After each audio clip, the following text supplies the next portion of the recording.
ব্যারিকেডে থাকলে সামনে থাকাবে ইনশাআল্লাহ।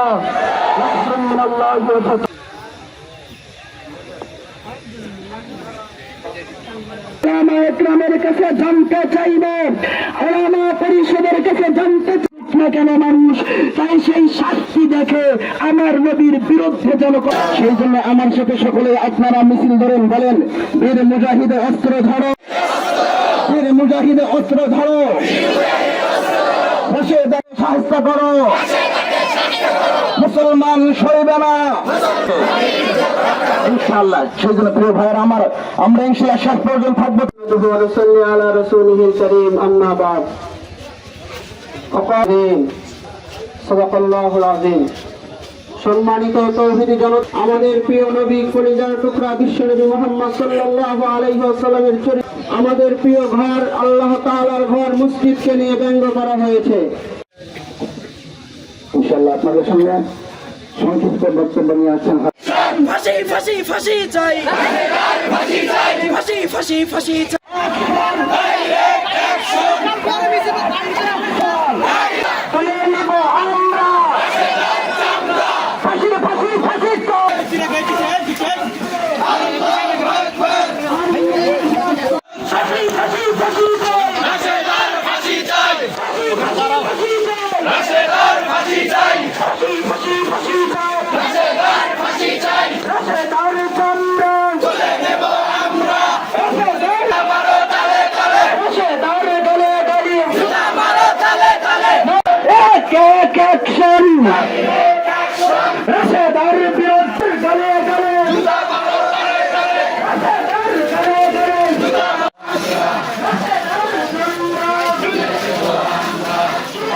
আমাদের প্রিয় নবী মুহাম্মদ সাল্লাল্লাহু আলাইহি ওয়াসাল্লামের চরিত্রের ব্যাপারে দাগ লাগানো হয়েছে।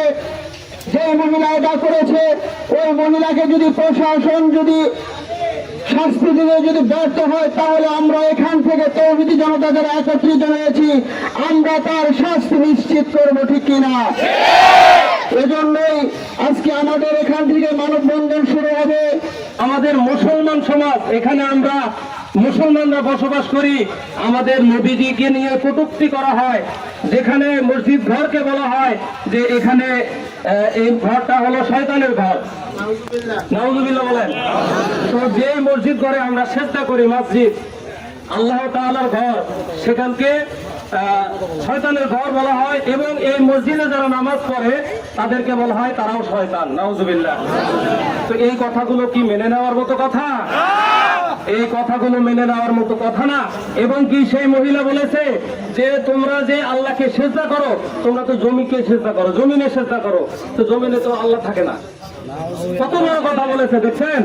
তো এই মহিলাকে নিয়ে আজকের সমাবেশ, যেভাবে দিক নির্দেশনা দেওয়া হয় সেই দিক নির্দেশনা অনুযায়ী আমরা চলবো এবং সমাপ্তি পর্যন্ত আমরা উপস্থিত থাকবো ইনশাআল্লাহ। গত বৃহস্পতিবার আমাদের ফুলছড়ি ইউনিয়নেই 1 নম্বর ওয়ার্ডের বাসিন্দা এক কুলাঙ্গার নাস্তিক প্রিয় নবী মুহাম্মদুর রাসূলুল্লাহ সাল্লাল্লাহু আলাইহি ওয়াসাল্লামের পবিত্র জীবনী এবং তার সুন্দর চরিত্রের উপর কটূক্তি করেছেন। আমরা মুসলমান, আমাদের ঈমানের দাবি, রাসূলুল্লাহ সাল্লাল্লাহু আলাইহি ওয়াসাল্লামকে যারা কটূক্তি করবে, রাসূলুল্লাহ সাল্লাল্লাহু আলাইহি ওয়াসাল্লামের জীবনী নিয়ে, তার আদর্শ নিয়ে, তার সুন্দর চরিত্র নিয়ে যারা কটূক্তি করবে, তাদের বিরুদ্ধে আমাদের সংগ্রাম চলবে, মৃত্যু পর্যন্ত চলতেই থাকবে ইনশাআল্লাহ।